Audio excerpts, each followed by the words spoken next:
I thought I'd start with a tweet that you released a couple weeks ago in early November. The U.S. view on Assad is unchanged.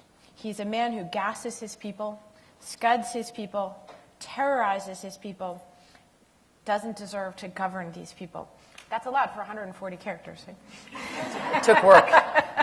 You should have seen the first version. Is it still our policy to end the Assad regime? Well, as my tweet suggests, and as the last 2.5 years suggest, the problem with this form of behavior is that it's predictive. I mean, you don't wake up one day having scud your people and gassed your people and suddenly become a kinder, gentler leader. I think our assessment, which is widely shared, is that this is a leader who both intrinsically has lost his legitimacy and his right and entitlement to govern, but also has lost the support of so many people that you'd never see the kind of stability that you would need in Syria with him at the helm. I mean, this is such a priority for all of us. I wish there was some door number 2 that we could walk through that would, I mean, as I said, in fact, the day of the chemical weapons vote, the day of that Security Council resolution, I quoted the Secretary General saying, you know, a red light for one weapon must not become a green light for others.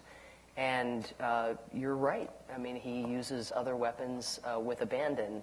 I think, however, it's misleading to suggest, as some have, that somehow taking his chemical weapons away is a good thing for Assad. I mean, this was a weapon he was using for tactical military advantage as well as to slaughter people. And this is not, he did not want to give up his chemical weapons, believe me.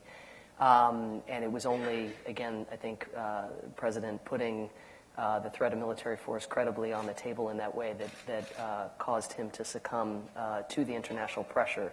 So I think one can have two views at the same time. It is a very good thing for the world and a good thing for the Syrian people that Assad's chemical weapons are being taken away. By the same token, none of us can be satisfied with where we are on how he is using other weapons or the state of the peace process, which we have to galvanize. Mm-hmm. Again, President Obama has put in play every single tool in the toolbox short of military interventions, short of invading Syria. And I think reasonable people, as we saw even in the face of proposing limited military action in the wake of chemical weapons use, reasonable people have agreed and disagreed about whether invading Syria is a good idea for the United States and for the broader region at this time. But I would be careful about suggesting somehow that, that we have not been taking the atrocity seriously. I mean, this is something that the President gets briefed on every day. He's always asking us to see, what more can we do